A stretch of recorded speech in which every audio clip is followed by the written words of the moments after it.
오늘 하나님께서 주시는 말씀 보도록 하겠습니다. 오늘 하나님께서 우리에게 주시는 말씀은 누가복음 11장 1절에서 13절 말씀입니다.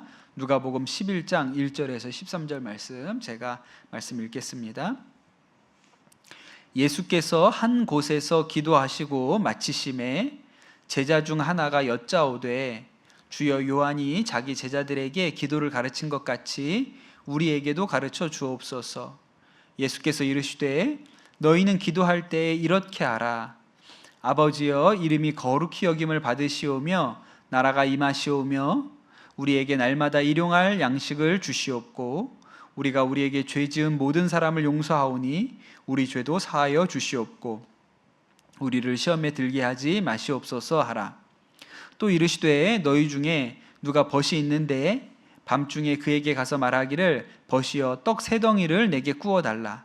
내 벗이 여행 중에 내게 왔으나 내가 먹일 것이 없노라 하면 그가 안에서 대답하여 이르되 나를 괴롭게 하지 말라. 문이 이미 닫혔고 아이들이 나와 함께 침실에 누웠으니 일어나 내게 줄 수가 없노라 하겠느냐. 내가 너희에게 말하노니 비록 벗됨으로 인하여서는 일어나서 주지 아니할지라도 그 간청함을 인하여 일어나 그 요구대로 주리라. 내가 또 너희에게 이르노니 구하라. 그러면 너희에게 주실 것이요. 찾으라. 그러면 찾아낼 것이요. 문을 두드리라. 그러면 너희에게 열릴 것이니 구하는 이마다 받을 것이요. 찾는 이는 찾아낼 것이요. 두드리는 이에게는 열릴 것이니라.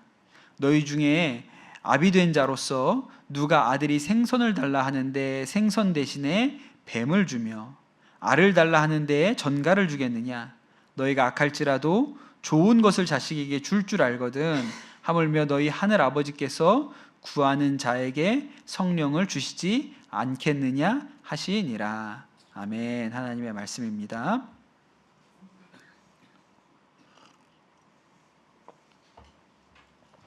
우리 교회에 6학년에 김재유라는 어린이가 있습니다. 우리 재유 어머니 오셨는데 재유 어머니 손 한번 들어주세요. 네, 우리 재유 어머니시고요. 우리 김경환 집사님, 이은영 집사님 아들이 재유인데 우리 6학년에 거의 유일한 남학생입니다. 근데 재유가 올해 초였던 것 같은데 한 번은 저에게 다짜고짜 마라탕을 사달라고 그렇게 얘기를 했어요. 그리고 그 후로는 매주 저를 볼 때마다 마라탕을 사달라는 게 인사입니다. 그냥 이 마라탕 사주세요. 인사 안 합니다. 저한테 인사 안 하고 그냥 보면 목사님 마라탕 사주세요.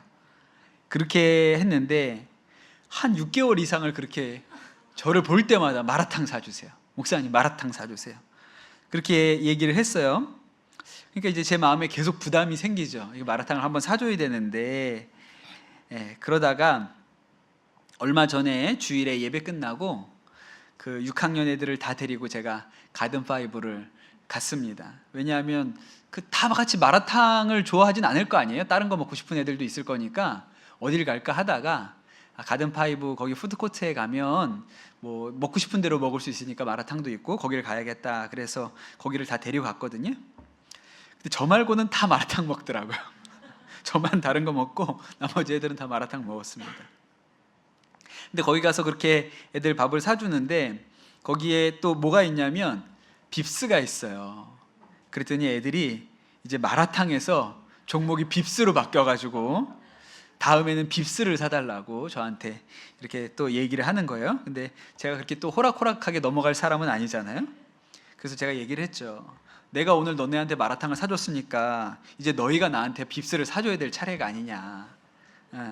그래서 1인당 5만 원씩 모아오면 너네도 먹고 목사님도 먹고 그럴 수 있을 것 같다. 그래서 제가 이제 이 아이들을 볼 때마다, 우리 재유를 볼 때마다 이제 제가 역공으로 빕스 언제 갈 거냐고, 빕스 언제 가니, 돈은 모으고 있냐고, 제가 계속 빕스 언제 가냐고 제가 물어보고 있습니다. 오늘 우리가 읽은 말씀이 비슷한 얘기인데요. 재유가 6개월을 마라탕 노래를 하니까 사줘야죠.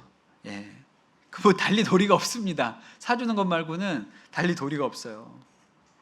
그러니까 재유가 간청한 것이 응답받는데 아주 중요한 역할을 하는 거죠. 그런데 간청도 굉장히 중요한 건데 또 하나는 뭐가 중요하냐면요, 목사님이 좋은 사람이어야 한다는 게 되게 중요한 겁니다. 예. 제가 보니까 제가 좋은 사람이기라기보다는 우리 교회 어린이들에게 좀 만만한 사람인 것 같아요. 보통 다른 교회 한번 여러분 가보세요. 애들이 담임 목사님 하면 어려워하지 이렇게 뭐 와가지고 뭐 들러붙고 이러기 쉽지 않거든요. 근데 우리 교회는 통합 예배를 드려서 그런지 모르겠는데 그냥 늘 제가 애들 앞에서 설교를 하니까 자기네 목사님처럼 그냥 친근하게 느껴서인지 모르겠는데 그렇게 어려워하질 않아요. 하여튼 엄청 들이대는 애들이 있어요. 네, 좀 짜증날 정도로 우리 아들들이 나한테 그래서 그러나, 내 권위를 실추시켜가지고 그러는 건가, 그런 생각도 좀 들고, 또 요새 우파루파를 키우고부터는 그걸 보러 하여튼 줄을 서가지고 계속 제 방에 들어와서 또 한 번 들어오면 나가지도 않고 와가지고 거기 앉아가지고 온갖 얘기들을 하고 있습니다. 그러니 여러분, 간청하는 것도 굉장히 중요하죠. 간절히 구하는 것도 중요한데 동시에 간절히 구하는 대상이 줄 사람인지 아닌지도 되게 중요한 거예요. 우리가 누가복음 말씀을 나누고 있는데 예수님께서 예루살렘으로 내리어 가시는 그 길에 제자들에게 여러 가지 비유로 말씀을 하시거든요. 이제 오늘이 그 비유 중에 두 번째 비유인데 오늘은 기도에 대해서 말씀하세요. 근데 여러분, 오늘 우리가 읽었던 긴 말씀이 마태복음에도 거의 다 나옵니다. 똑같은 말씀이 마태복음이 있어요. 마태복음에도 있는데 누가복음과 마태복음은 좀 다릅니다. 같은 내용을 쓴 것 같은데 조금 맥락이 달라요. 마태복음에서는 예수님께서 산상수훈을 하시던 중에 기도에 대해서 말씀을 하시다가 너네 기도할 때 이방인처럼 기도하면 안 된다 이렇게 얘기하시고 나서 주님의 기도를 가르쳐 주세요. 그런데 누가복음은 좀 달라요. 배경이. 누가복음에서는 제자 중에 하나가 예수님이 기도하시는 모습을 본 거예요. 그리고 예수님한테 뭐라고 얘기하냐면 그 세례 요한은 자기 제자들한테 기도를 가르쳐 줬다고 그러는데 예수님도 우리에게 기도를 좀 가르쳐 주세요. 이렇게 시작을 하는 거예요.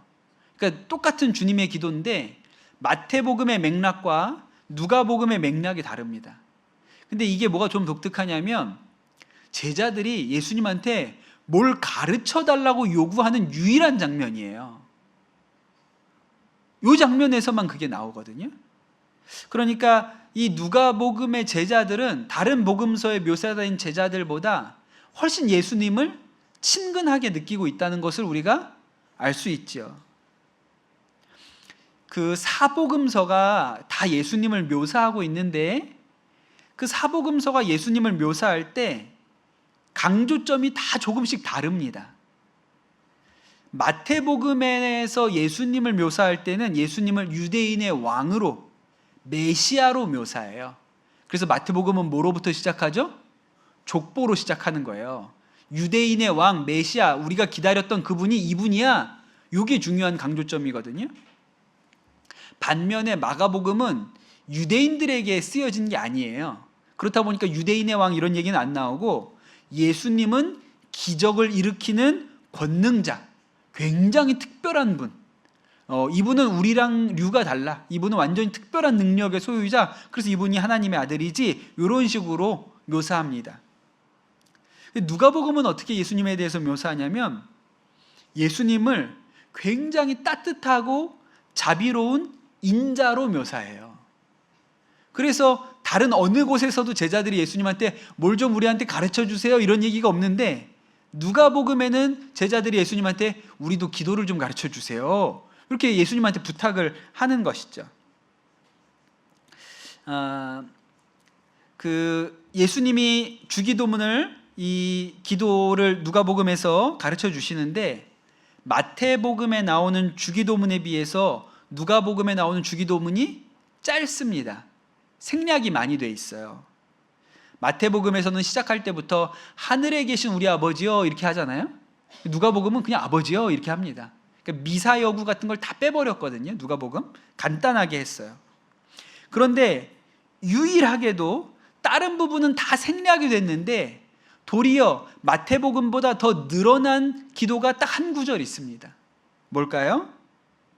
우리에게 날마다 일용할 양식을 주시옵고 는 마태복음보다 한 단어가 더 들어가 있어요.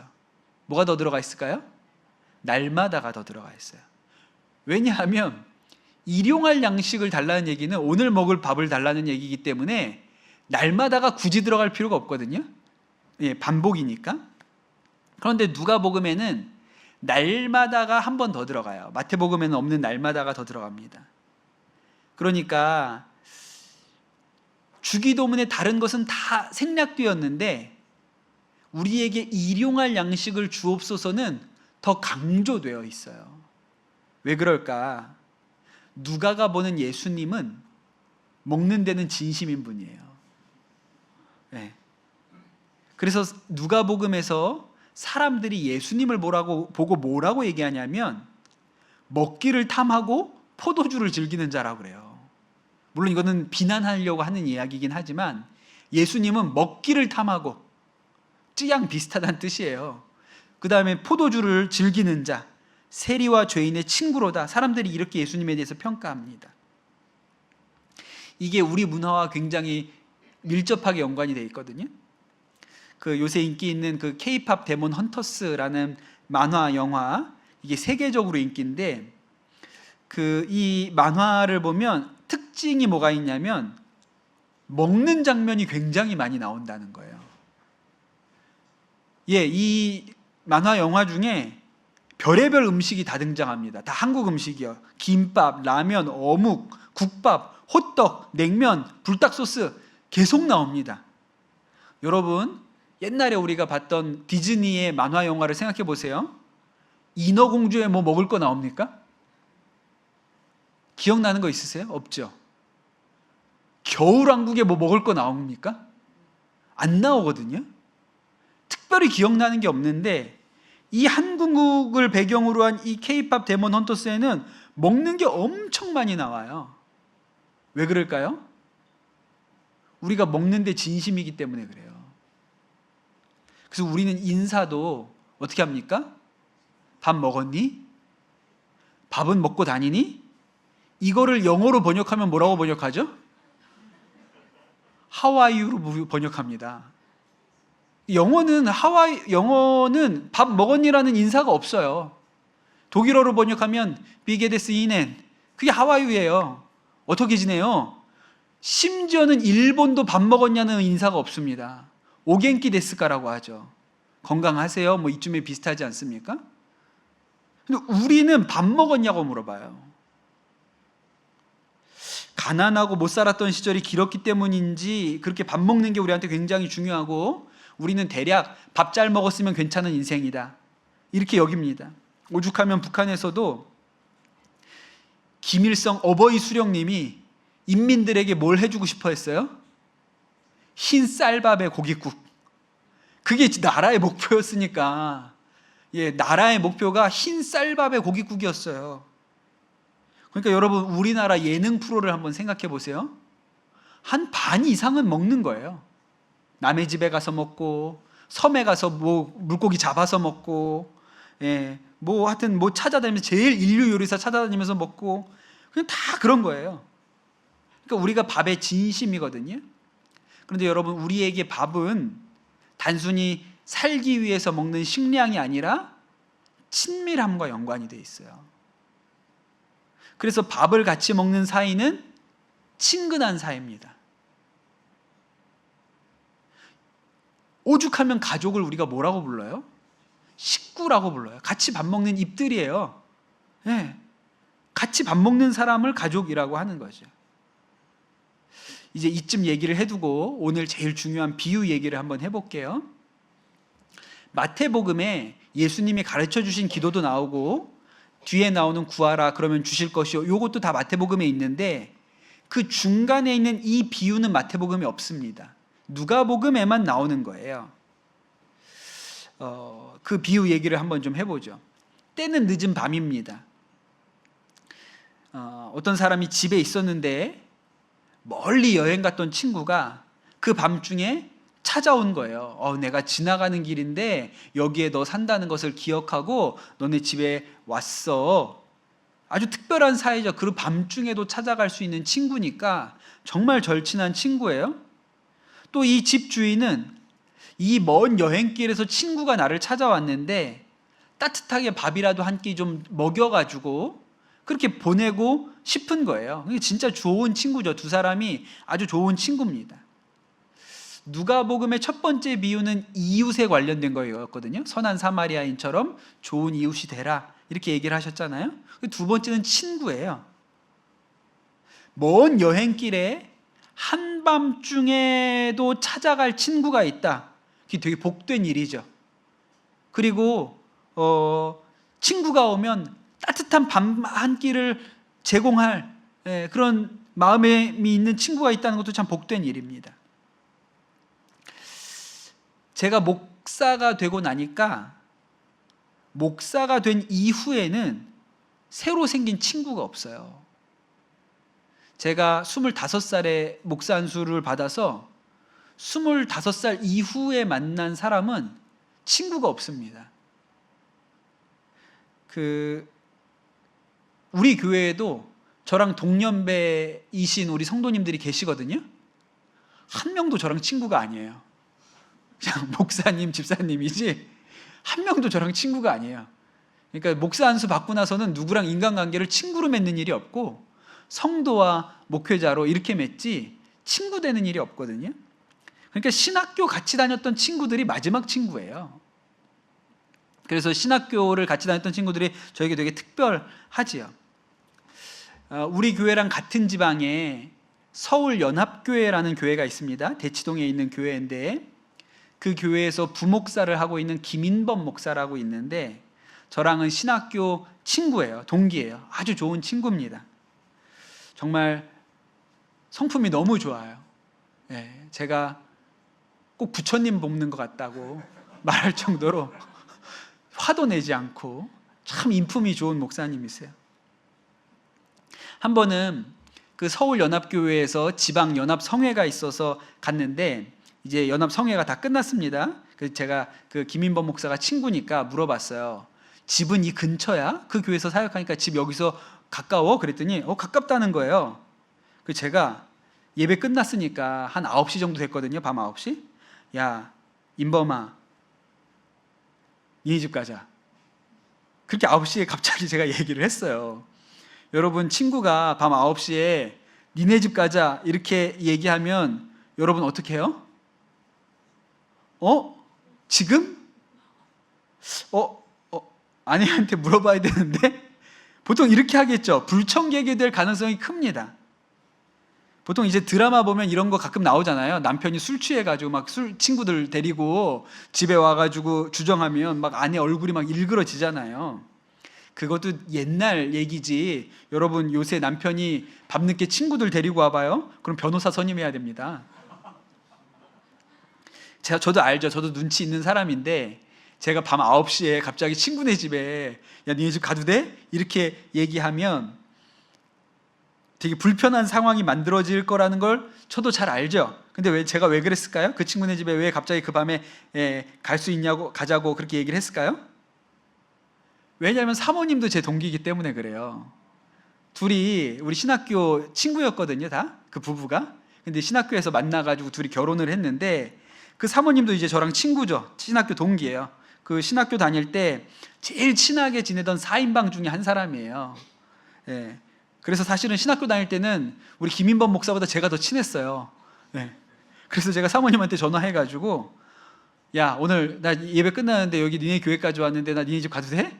그랬더니 오래요. 그러니까 가도 된다고 생각을 하는 거죠. 그래서 그 밤중에 가서 차 마시고 이렇게 놀다가 온 일이 있습니다. 그게 친구잖아요. 그게 친구예요. 친구가 좋은 거죠. 오늘 비유에서 나오는 친구도 그렇습니다.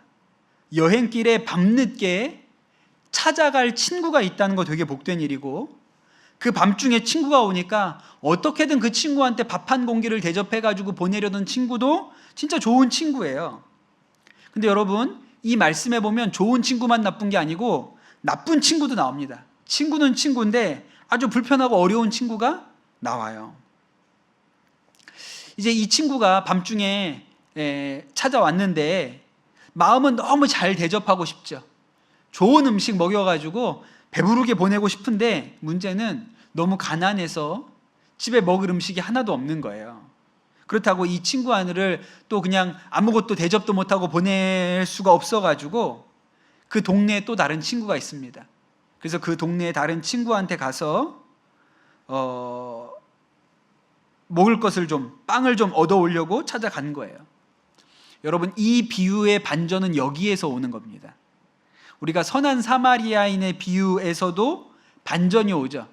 어디에서 반전이 오냐면 그 강도 맞은 사람을 정성껏 간호해주고 데리고 내려가서 여관에다 재우고 여관비까지 대신 지불한 사람이 사마리아 사람이라고, 여기에서 반전이 오는 거거든요.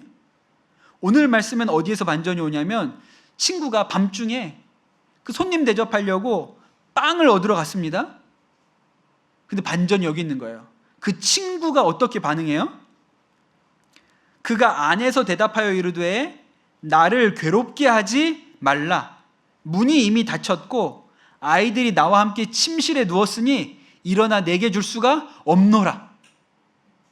여러분은 이걸 그냥 밍숭맹숭하게 듣지만 예수님이 이 얘기를 해주실 때 사람들이 이렇게 반응했을 거란 말이에요. 왜? 뭔 그런 친구가 있어? 세상에, 야, 그 친구 아니지. 야, 봐라. 야, 문도 안 열어주고 저 말하는 싸가지 좀 보소. 이런 반응이란 말이에요.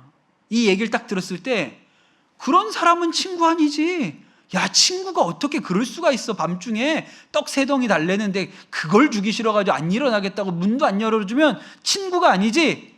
사람들이 이렇게 반응할 거란 말이에요. 이 비유를 들으면서. 그런데 이 못된 친구가 그렇게 문도 안 열어주고 그냥 누워가지고 야, 가, 지금은 너무 늦었어, 난 못 일어나, 이러고 있는데 이 빵을 얻으러 온 친구가 밖에서 너무 간절하게 문을 두드리는 거예요. 안 된다 그래도 계속 두들겨요. 이렇게 보니까 주기 전에는 안 갈 것 같아. 그래서 일어나기 싫은데 억지로 일어나가지고 빵을 줘서 보냅니다. 그래야 이제 잘 수 있을 것 같아요.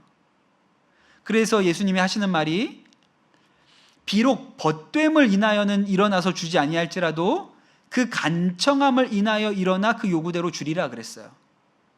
그래서 우리가 이 말씀을 얼핏 보면 간절히 매달리는 게 너무 중요하다. 간구해야 된다. 나쁜 친구라도 간절히 매달리면 주게 되어 있다. 이런 교훈을 우리에게 주는 것 같거든요. 근데 여기서 질문이 있는 거예요. 여러분, 예수님은 좋은 친구예요? 나쁜 친구예요? 예수님은 좋은 친구예요? 나쁜 친구예요? 좋은 친구죠. 예수님은 잠들었다고 귀찮다고 문 걸어 잠그는 그런 친구가 아닙니다. 예수님은 밤늦은 시간이라도 찾아갈 수 있는 좋은 친구이고 어떻게든 밥 한 끼를 대접해 보내고 싶은 좋은 친구예요. 누가가 볼 때 예수님은 그런 예수님이에요. 그분은 먹는 것에도 진심이고 남 먹이는 것에도 진심인 예수님입니다. 그러니 그 예수님에게 구하면 왜 주시지 않겠느냐 이렇게 물어보는 거예요.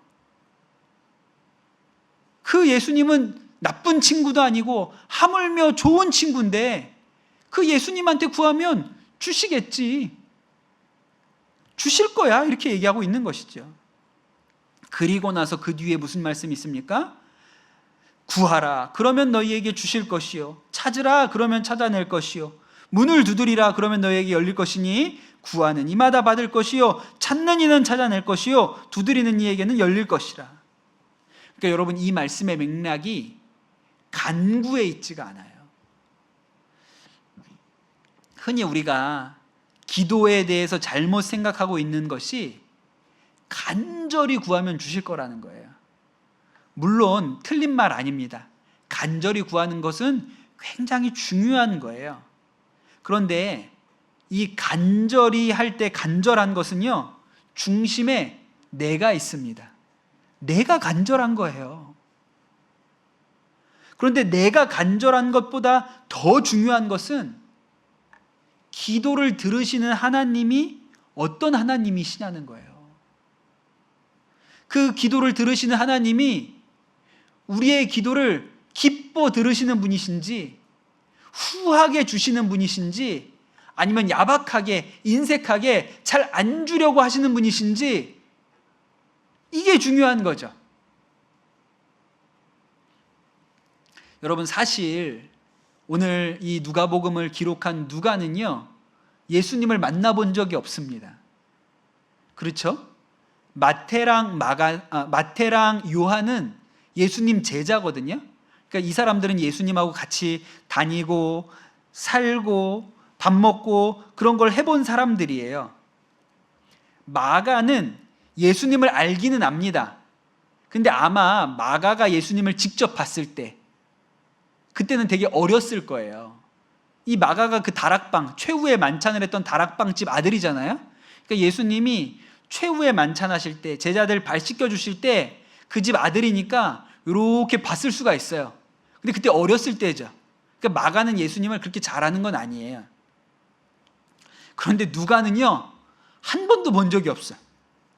왜냐하면 누가는 예수님의 제자가 아니고 바울의 제자예요. 수리 안디옥 사람입니다. 의사이고 박식해요. 아는 게 많아요.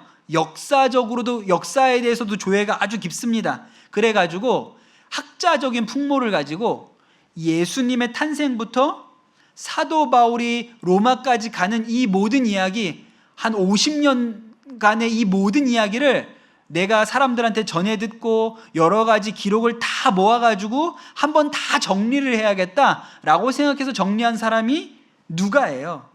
그러니까 누가는 예수님을 실제로 본 적은 없습니다. 오직 누가는 전해 들은 이야기, 자료로만 예수님을 알아요.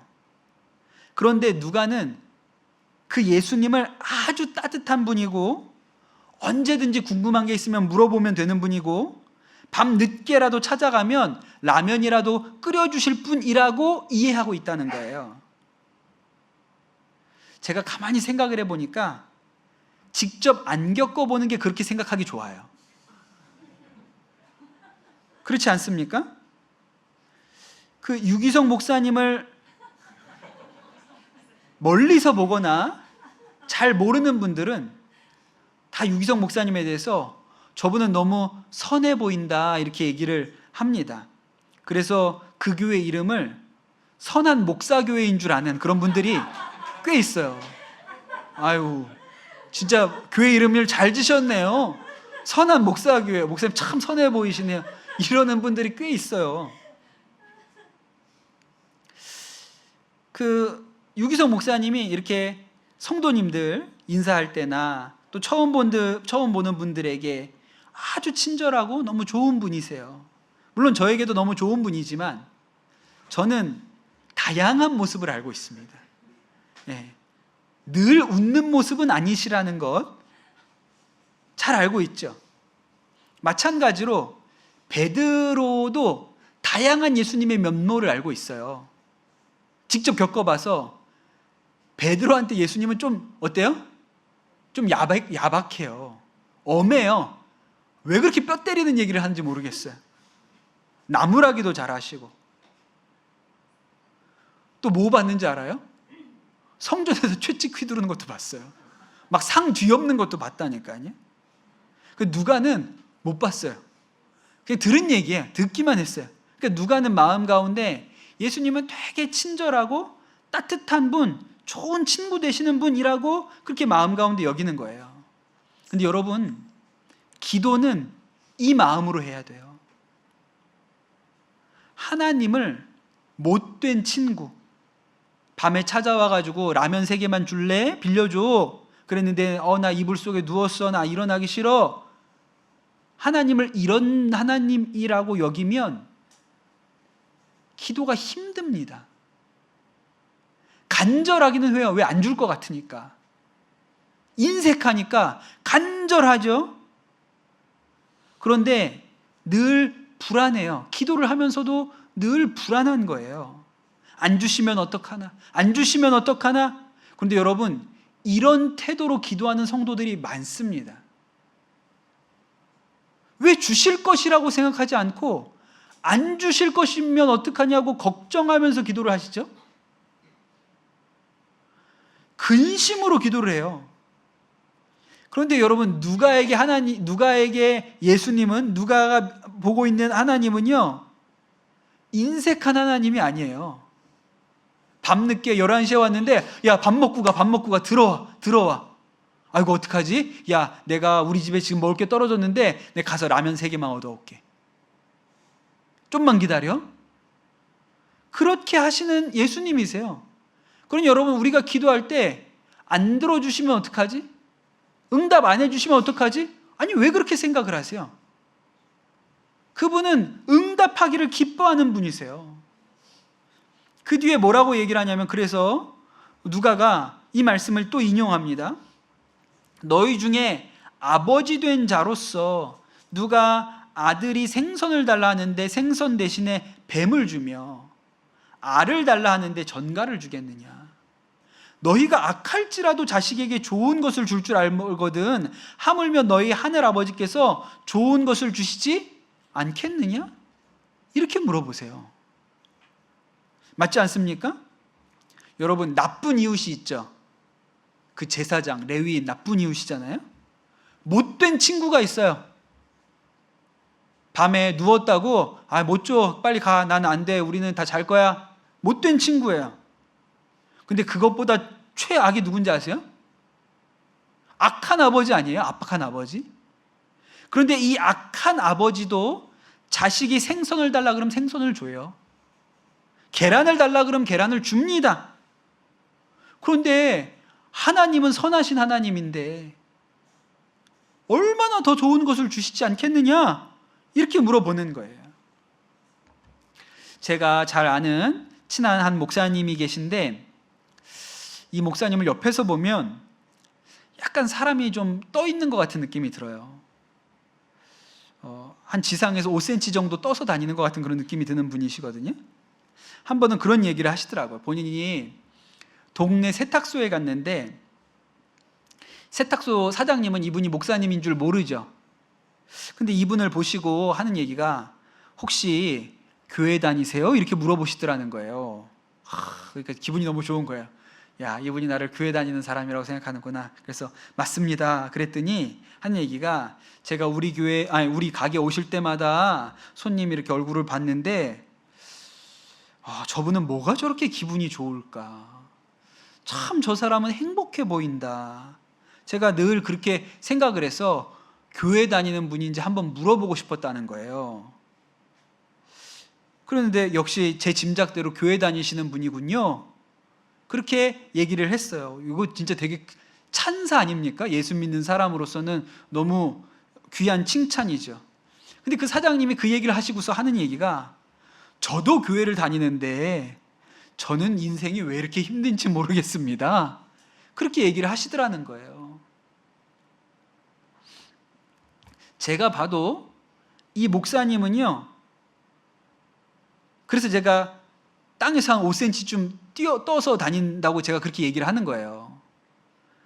이분이 자랑을 참 많이 합니다. 자랑을 참 많이 해요. 하나님이 이번에는 내가 기도했는데 이렇게 좋은 걸 주셨어. 또 다음에는 또 와가지고 내가 그거 기도했잖아. 근데 이번에 하나님이 이렇게 응답해 주셨다? 이런 얘기를 되게 자주 해요. 되게 사소한 것까지. 내가 이번에 자전거 사려고 그랬잖아. 그거 되게 비싼 자전거인데 내가 반값에 샀잖아. 막 와서 자랑해요. 내가 이번에 누구 만났는데, 야, 내가 뭐 되게 필요하다고 했는데 그 사람이 그거 주더라? 막 이래요. 제가 들은 얘기 중에 최고는, 아파트 이거 안 될 것 같은데 냈는데 당첨됐다고 와서 얘기를 하는 거예요. 그 얘기 듣는데 좀 열받더라고요, 솔직히. 왜 저 사람한테만 잘해줘? 왜 나는 당첨이 안 되고 저 사람만 안 해줘? 이랬더니 하나님이 저의 마음에, 너는 낸 적이 없잖아. 너는 뭘 냈어야 당첨이 되지. 근데 사실은요, 그 목사님이라고 좋은 일만 있을까요? 그렇진 않아요. 그 목사님이라고 받고 싶은 거 다 받을까요? 그렇지 않습니다. 제가 옆에서 그 목사님에게 하나님이 끝까지 안 주시는 게 뭔지도 알고 있어요. 안 돼요, 그거는. 그런데 그분은 괜찮아요. 왜 그러냐? 하나님이 좋은 친구예요.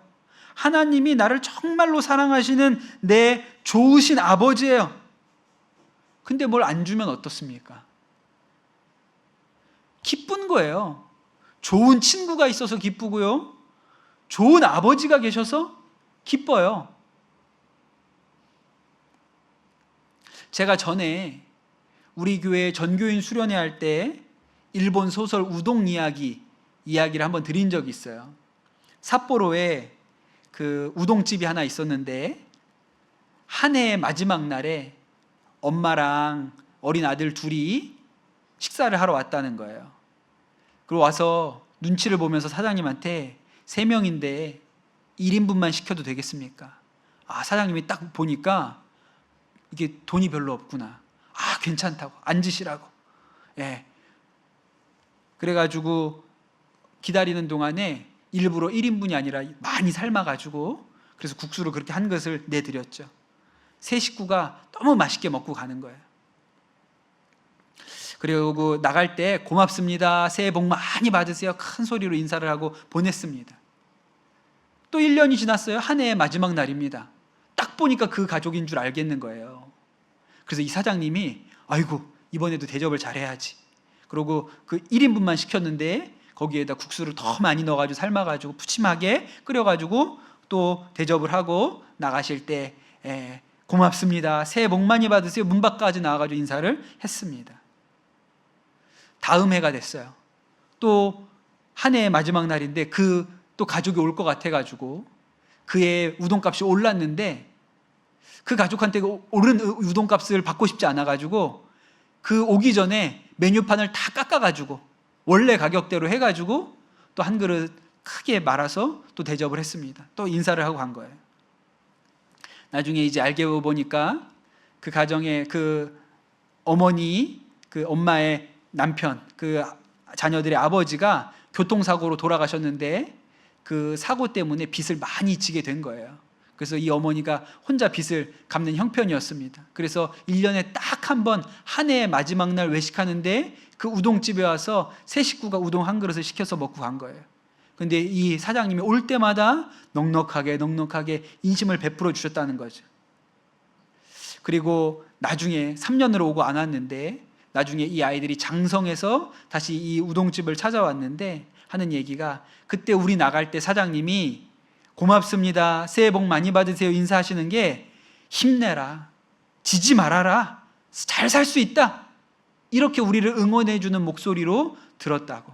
지금 우리가 다 장성해서 잘 돼서 이렇게 다시 돌아왔다고, 그런 이야기였습니다.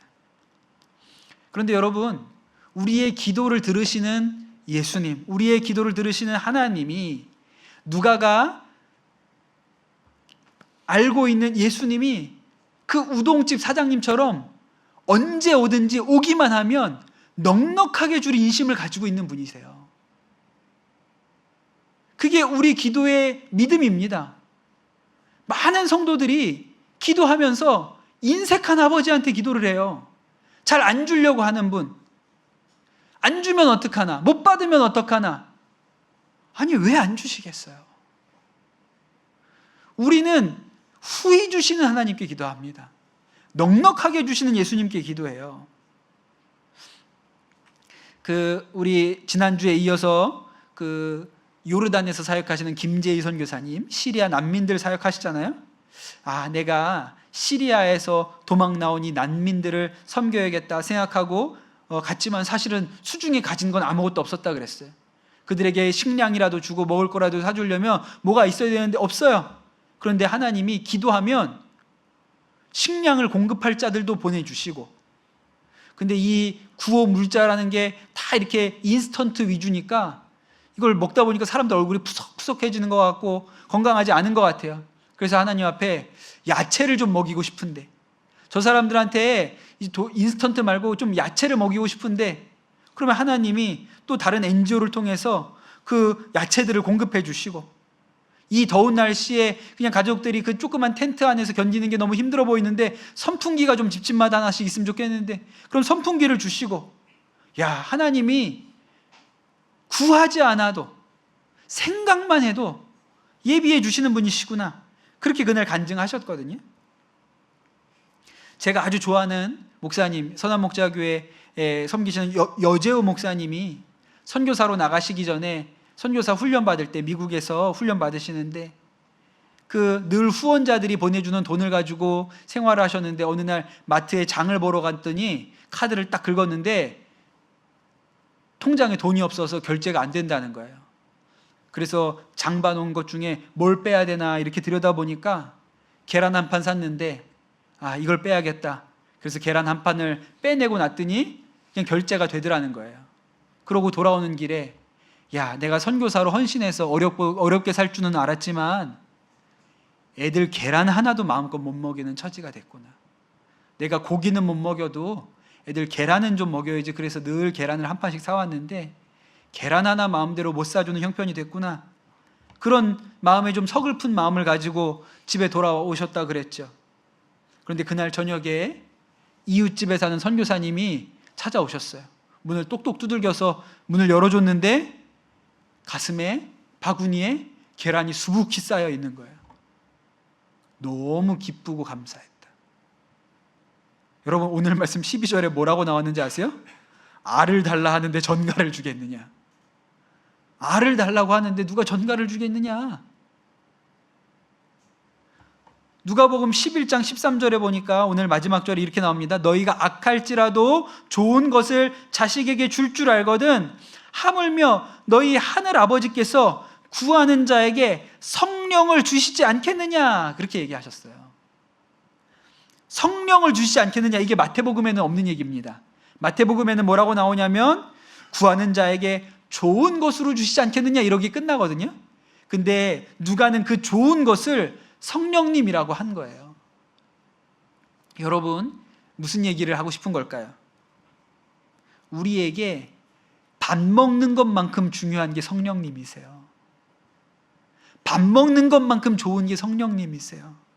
여러분, 우리가 이제 먹고 사는 것 위해서, 일용할 양식을 위해서 기도 안 해도 먹고 살 만큼 다 사시잖아요. 그러면 우리는 오늘도 성령님 저를 인도해 주십시오. 오늘도 성령님 우리와 함께 해 주십시오. 이제 우리가 명절을 맞는데 성령님 저와 함께 하시지 않으면 저는 명절이 너무 괴롭습니다. 힘이 듭니다. 성령님, 이번 명절에도 저와 동행해 주세요. 그렇게 구하면 응답하시겠다고 하셨어요. 우리가 믿는 하나님은, 우리가 믿는 예수님은 인색한 분 아닙니다. 못된 친구 아니에요. 좋은 친구예요. 밤늦게 몇 시라도 찾아가면 들어와. 밥은 먹었어? 못 먹었어? 야, 기다려. 내가 나가가지고 라면 사올게. 라면이라도 먹고 가. 주고 싶어서 안달하시는 분이세요.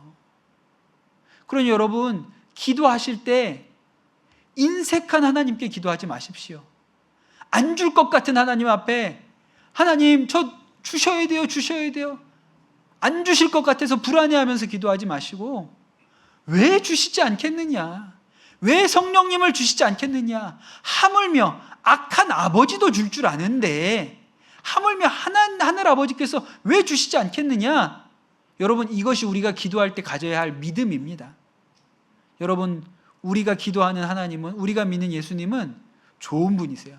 몇 시에 가도 12시에 찾아가도 들어오라고. 밥은 먹었냐고, 더 먹고 싶냐고, 진심인 분이세요. 그러니 여러분, 우리가 정말 필요한 것을 구하면 하나님 반드시 주십니다. 그러니까 주실 것을 믿고, 왜 안 주실 거라고 생각하지 말고 주신다, 하나님이 응답하신다, 좋으신 하나님이시니까. 여러분, 이것이 여러분의 믿음이 되시기를 예수님의 이름으로 축복합니다. 같이 찬양하고 기도하도록 하겠습니다.